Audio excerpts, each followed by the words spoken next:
Pero fíjese lo que dice la Escritura en Gálatas capítulo 5, verso 1.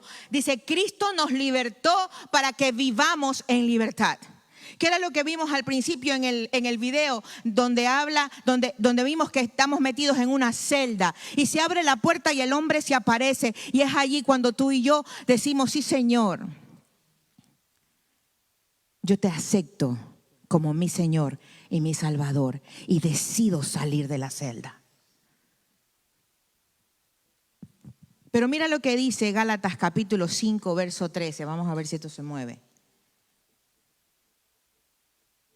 Chicos, ¿y esto cómo se mueve? Turn it on. Ok. Hacha.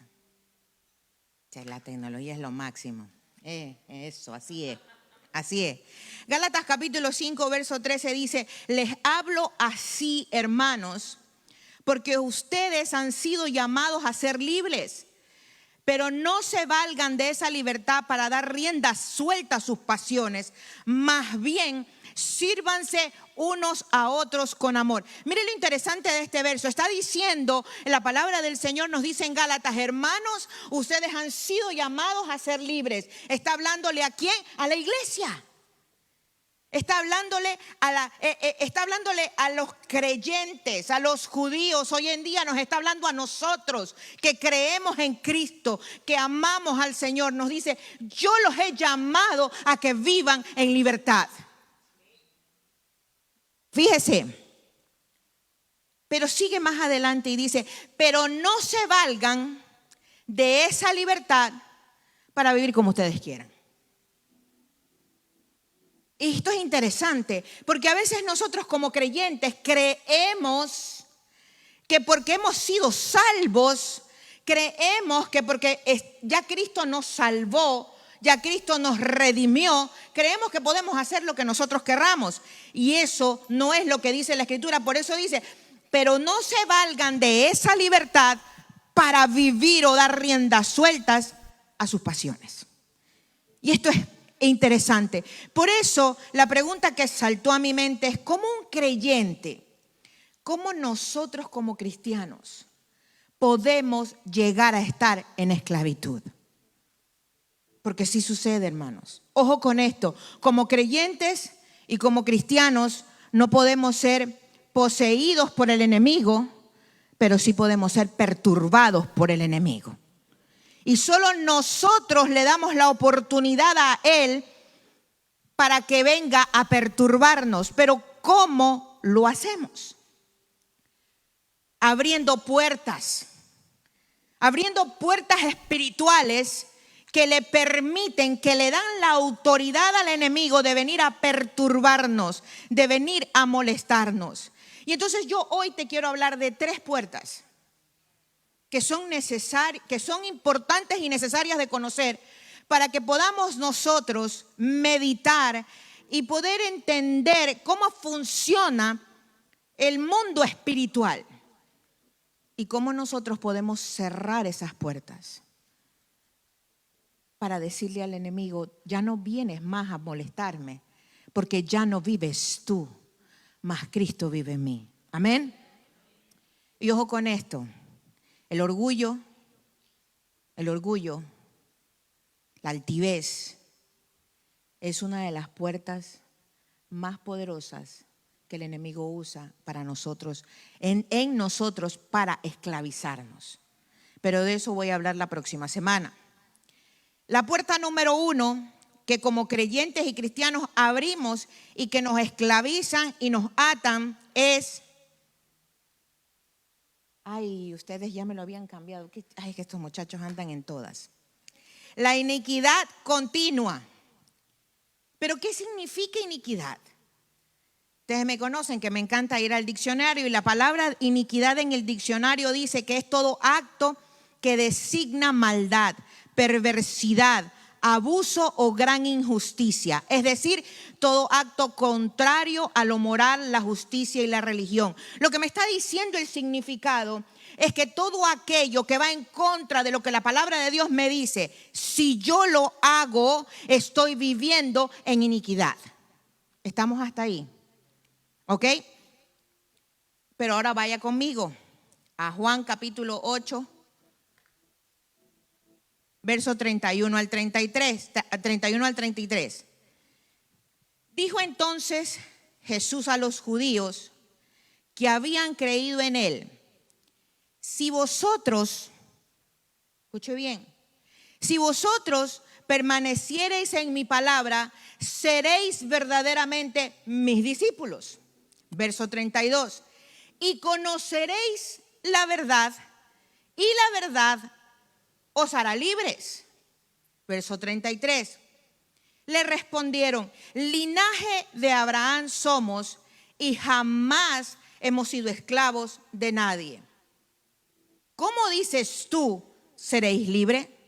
Mírense lo interesante de esta porción. Nos está diciendo, dice Jesús entonces a los judíos, ¿qué nos está diciendo primero? Que le está hablando ¿a quién? A los creyentes. Porque los judíos eran el pueblo de Israel, el pueblo que creía en el Mesías, que venía un Mesías. En otras palabras, nos está hablando a nosotros. Ojo con esto, ¿ok? Pero lo interesante aquí es que dijo entonces Jesús a los judíos que habían creído en él: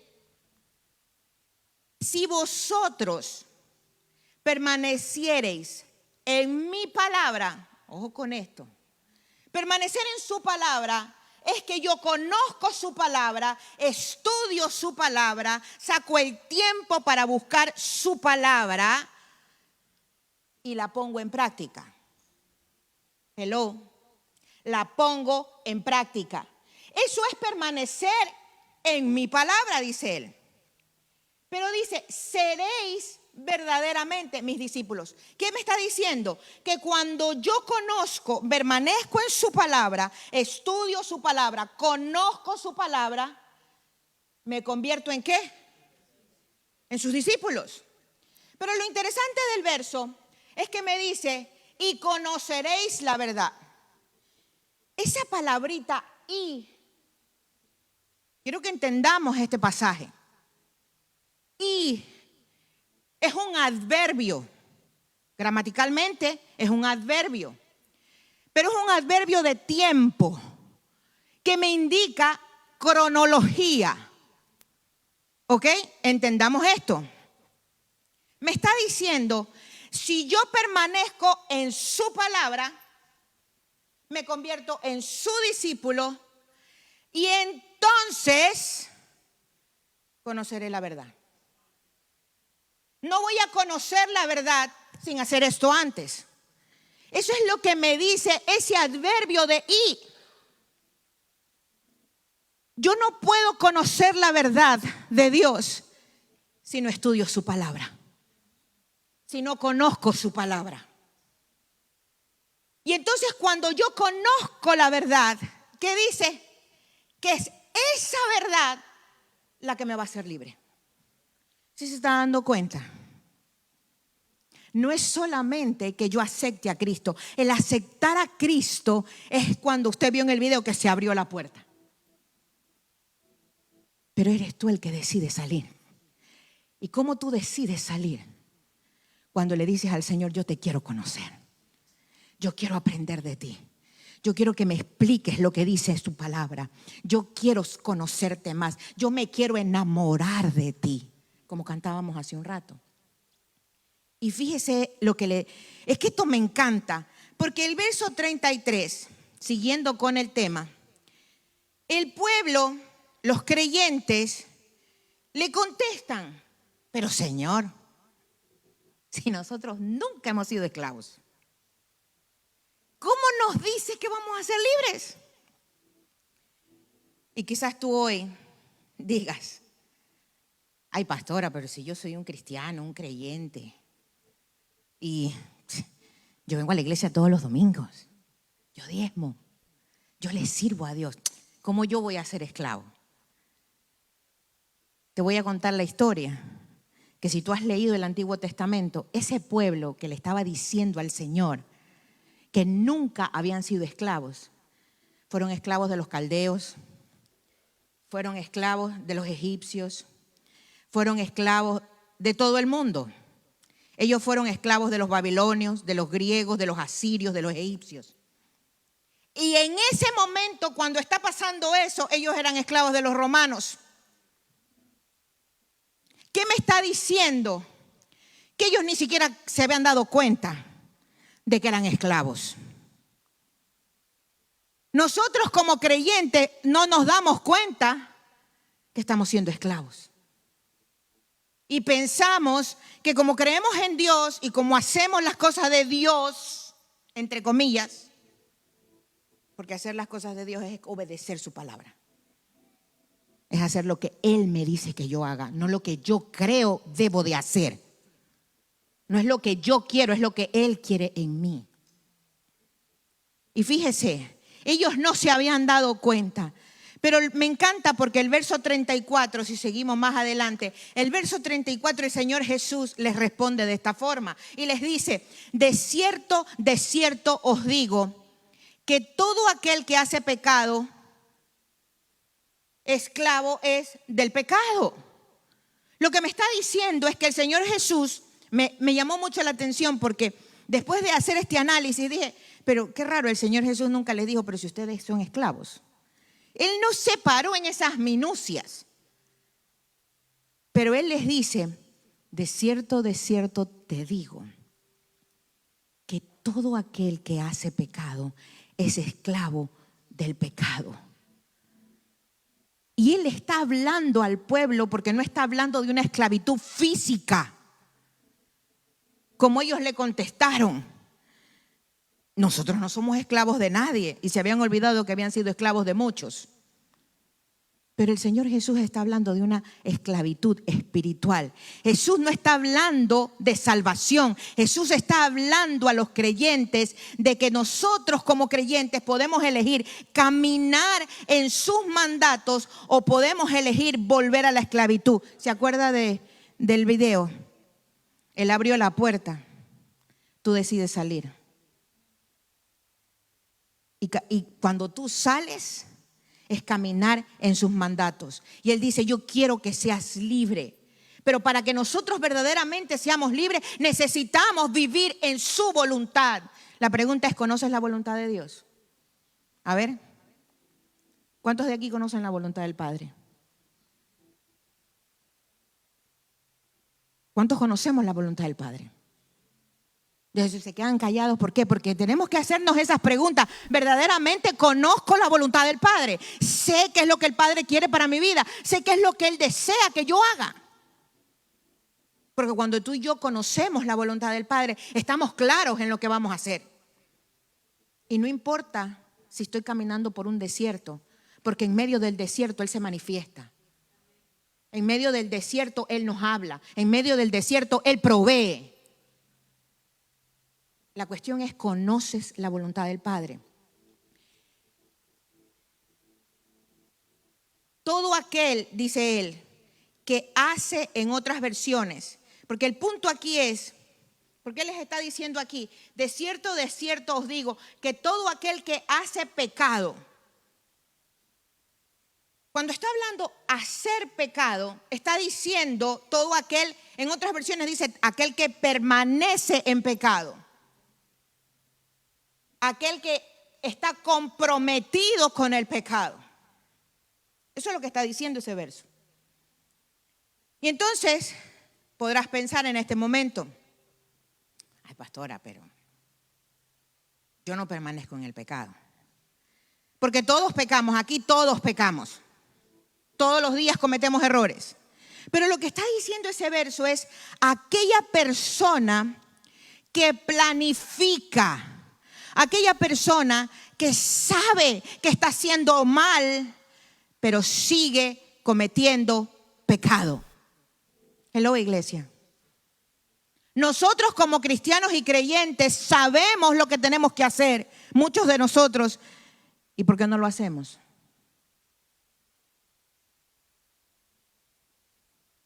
Hello. Entonces estamos haciendo pecado. Nadie. Tenemos que hacernos, como predicó una vez el pastor, dijo, tenemos que hacernos una autoevaluación. Porque estamos mirando la paja ajena, pero no estamos mirando la viga que hay en nuestros ojos. Eso dice la Escritura. Necesitamos hacernos una autoevaluación para entender y mirar, verdaderamente estoy viviendo en esclavitud. Estoy siendo preso del pecado, porque estoy haciendo cosas que no tengo que hacer. Como dijo Pablo, miserable de mí. Necesitamos hacernos una autoevaluación, porque cuando tú y yo caminamos en pecado, hacemos lo que perdónenme la palabra, hacemos lo que nos da la gana, sin importarnos a quién nos llevemos por en medio. No estamos en la voluntad de Dios, estamos viviendo en pecado.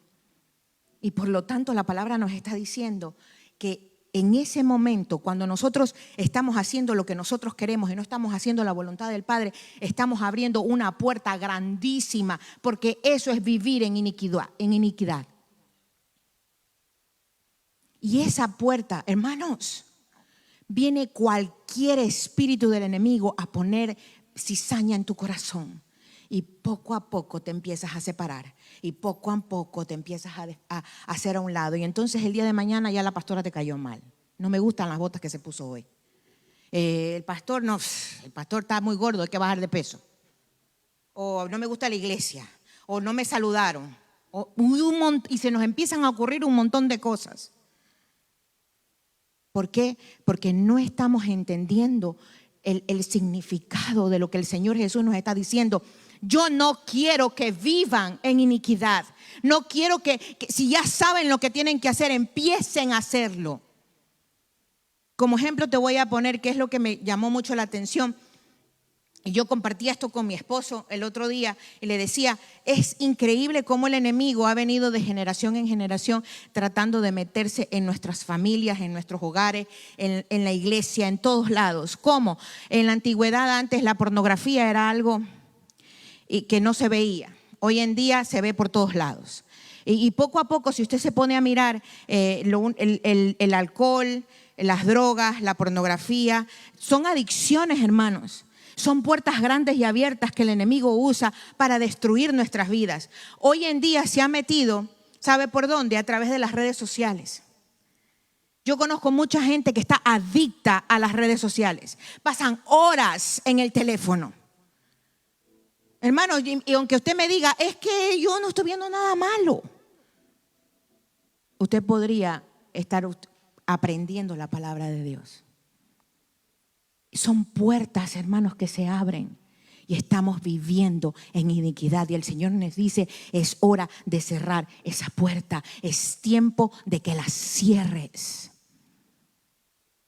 La pornografía, por ejemplo, tú me puedes decir, ay, pastora, pero yo no veo pornografía. ¿Cuántas películas salen desnudos en la televisión? Yo creo que el 90 al 99% de las películas salen desnudos en la televisión. ¿Qué haces tú cuando eso sucede? ¿Por qué tú estás viendo ese tipo de películas? ¿Tú sabías que los ojos son las ventanas del cuerpo? Por aquí entra y esas imágenes se quedan aquí en el cerebro. Yo no soy científica, los científicos allá, mi papá, mi tío, mi tía. Pero eso se queda aquí almacenado en el cerebro, muy difícil de sacar, ¿sabe? Porque son imágenes que se repiten y se repiten y se repiten.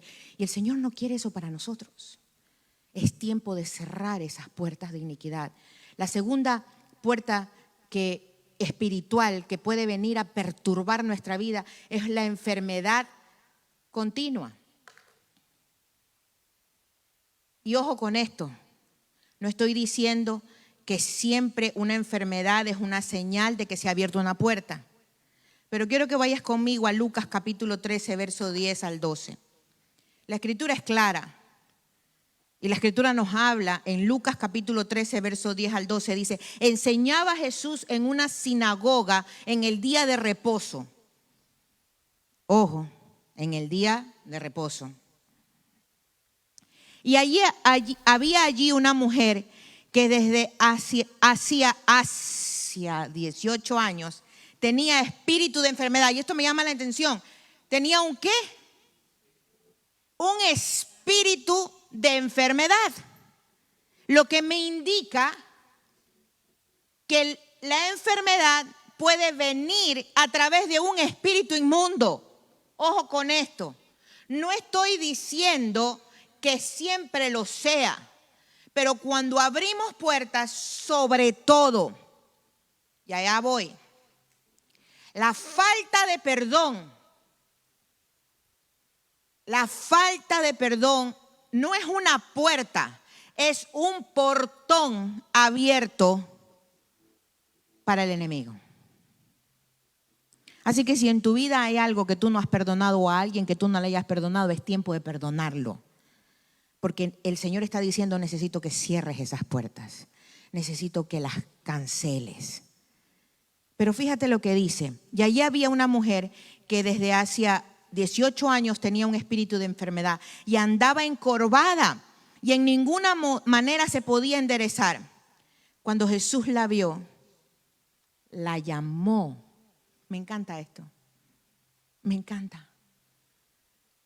Y me encanta, ¿sabe por qué? Porque Jesús la reconoce. Y vamos a ver en versos más adelante que dice que Él vino, ¿para quién? ¿Para quién vino Jesús? Pero ¿para quién? ¿Para qué pueblo vino Él? Para el pueblo de Israel. Él vino para su pueblo. Quiere decir que Él estaba sanando y estaba mirando y Él estaba entregando las cosas a su pueblo. Y lo que me llama la atención aquí es que dice, y la vio y la llamó. Él ahorita te está mirando. Él se está paseando por este lugar y está diciendo, yo te quiero sanar. Yo no sé cuál sea tu enfermedad, pero el Señor dice, yo quiero sanarte. Y esta mujer tenía 18 años enferma. Y ni siquiera dice la Escritura que ella gritaba o lo llamaba. No. El Señor Jesús la vio, la observó, lo que me indica que era una mujer que era cristiana, era una mujer que era israelita, era una mujer judía, era una creyente. Nuevamente vemos una creyente con un espíritu de enfermedad. Pero lo bonito de esto es que el Señor dice, yo tengo la pócima, yo tengo cómo sanarte y yo te quiero sanar.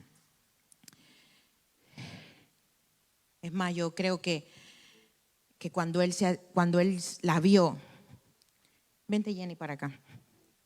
Cuando él la ve, la llama y le dice, ven. Y ella se acerca. Yo creo que el Señor la toca su cuerpo. No lo dice la Escritura.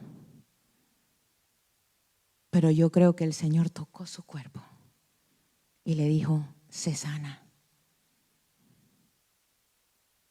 El Señor hoy, gracias Jenny, el Señor hoy quiere tocar cuerpos. Quiere tocar vidas. Quiere sanar corazones. Él conoce tu necesidad. Él sabe lo que hay en ti. Y el Señor está diciendo, yo te quiero sanar. Porque eres mi hijo. Dice la Escritura y los estudiosos que esta era una mujer judía, hija de Abraham. Tú y yo somos hijos de Abraham. Y el Señor dice, yo te quiero sanar. Déjame sanarte. ¿Recuerda el video? Él abrió la puerta. Te corresponde a ti caminar. Te corresponde a ti salir y decir, yo quiero eso. Por eso Él la llama y ella sale. Ella se acerca y Él la toca. No es al revés. Él te está llamando y te está diciendo, ven, yo te voy a sanar. Lo que hay en ti, yo lo voy a hacer.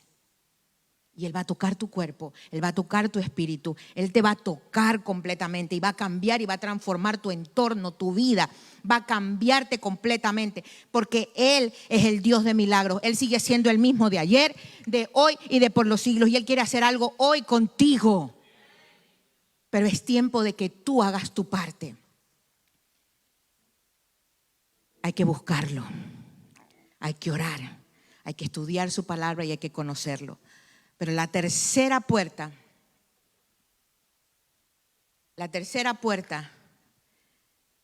que encuentro en la Biblia, que puede estar abierta, es la influencia continua del pasado.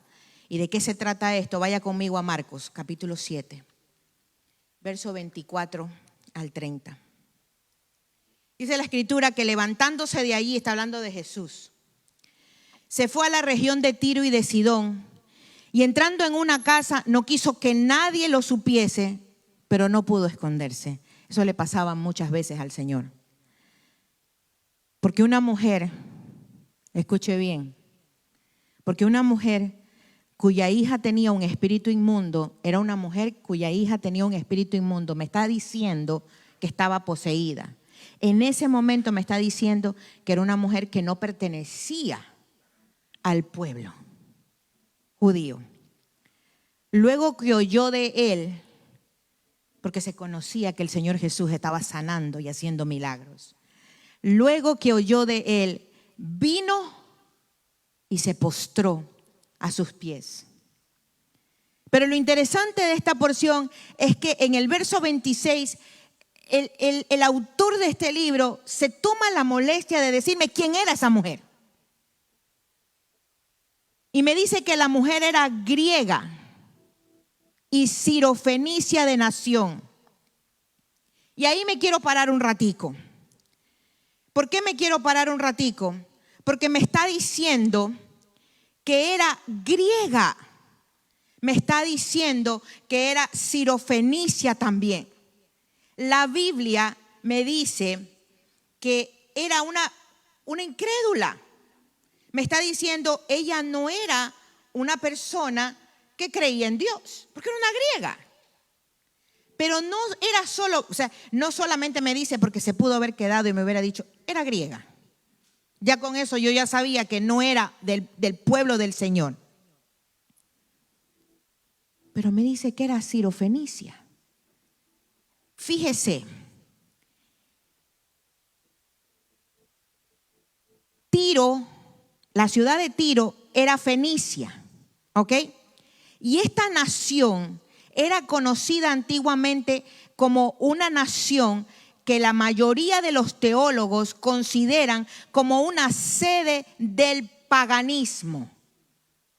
Y ese paganismo fue el que entró a Israel. Esto es lo interesante de la porción. Pero ¿quién nació en Fenicia?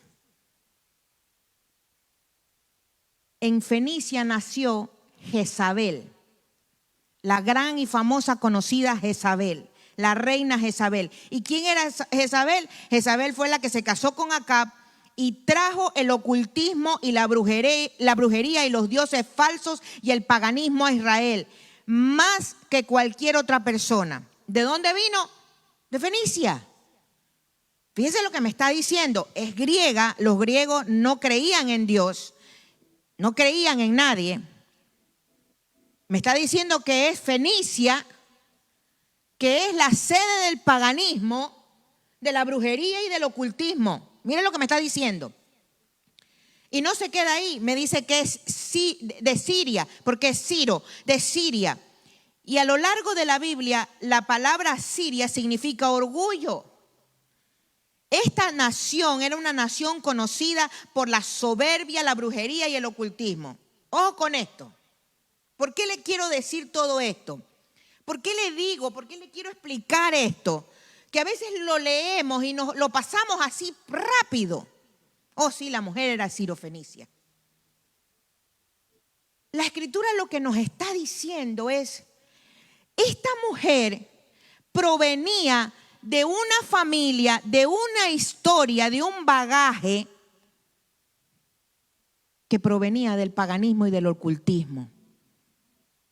Y era ella la que estaba pidiendo que Jesús libertara a su hija. Fíjense lo interesante de esto. Esa niña había crecido en esta influencia demoníaca. Por eso es la influencia del pasado en donde crecimos. La Biblia nos habla de que existen maldiciones generacionales que pasan de generación en generación. Porque tú y yo no sabemos qué pactos hicieron nuestros padres, qué pactos hicieron nuestros antepasados, con quién estuvieron. Mire, aquí estamos un montón, venimos de diferentes religiones, venimos de diferentes lugares, de si somos ateos o no somos ateos, santeros o no santeros, del ocultismo o de no el ocultismo, pero venimos con un background, con un bagaje totalmente diferente. Y necesitamos entender que esa influencia son puertas abiertas para que el enemigo venga a molestarnos. Por eso necesitamos cerrar esas puertas. Necesitamos cerrar esos lugares. Lo interesante de esto es que hay una forma de cómo cerrarla. Volvamos al verso 27. Jesús le dijo, porque ella le dice, Señor, yo quiero que tú sanes a mi hija. Y él le dice, pero es que yo no he venido para ti. Yo he venido para los niños, para los míos. ¿Cómo que usted llegue a su casa a alguien y le dice, dame de comer? Y usted solo tiene 3 panes y dice, pero si tengo 3 muchachos que alimentar, y viene alguien y le dice, dame de comer, déjame que les termine de dar de comer y veo si te puedo dar a ti. Y esta mujer hace una exclamación, hace un statement, una declaración especial que le dice, aún los perros comen de las migajas que caen de la mesa. Y a veces nos quedamos pensando y decimos, oh, pero el Señor Jesús, qué duro que fue.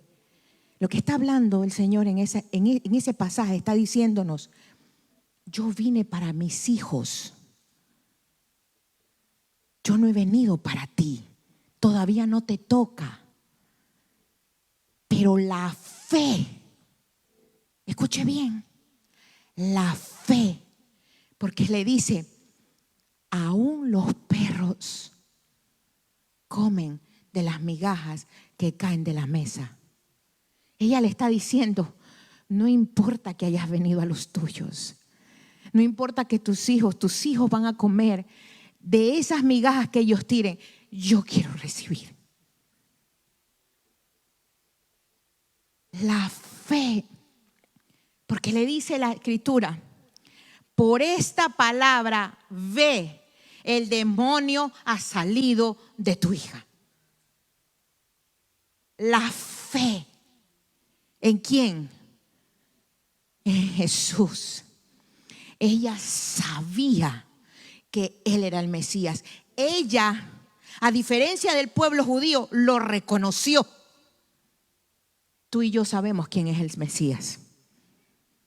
Tú y yo sabemos quién es Él. Y Él está esperando diciendo, ven a mí, yo te quiero alimentar, yo te quiero libertar, yo quiero hacer algo diferente contigo. Y quiero que ahí donde está se ponga de pie. Porque yo hoy te he hablado de 3 puertas que como cristianos y como creyentes, y le voy a pedir al grupo de alabanza que pase, que como creyentes podemos abrir 3 puertas. La iniquidad continua, vivir en el pecado. Hermanos, no podemos vivir en el pecado. No podemos vivir en el pecado. Y yo quiero que ahí donde está, yo quiero que usted cierre sus ojos e incline su rostro. Porque yo sé que el Señor está en este lugar y que ha hablado porque ha hablado a mi corazón. Te he dado 3 puertas: la iniquidad continua, la enfermedad continua y la influencia continua del pasado. Dios nos quiere libertar. Porque Él ha venido para que tú y yo seamos libres. Pero una cosa que hizo esta mujer sirofenicia, Él le creyó a Jesús. Si tú nunca has aceptado al Señor como tu Señor y Salvador personal, hoy es el día para decirle: Señor, yo quiero más de ti. Yo te quiero conocer. Eso es sencillo. Dice Romanos 8 que con el corazón se cree para justicia. Tú me puedes decir: yo creo en Dios, sí, pero tienes que confesar con tu boca que Él es el Señor, que Él es tu Salvador, el único Señor y Salvador. Si tú quieres hacer esa oración de fe, yo quiero que la iglesia entera cierre sus ojos. Yo quiero que tú levantes tu mano. Eso es todo. Si tú quieres hacer esa oración de fe, yo quiero que tú levantes tu mano. Gracias por las manos levantadas, porque Dios te quiere libertar. Esta mujer sirofenicia le creyó a Jesús. Créele a Jesús. Él tiene el poder para cambiar todo. Pero lo primero que tenemos que hacer es aceptarlo como Señor y Salvador personal. Si tú eres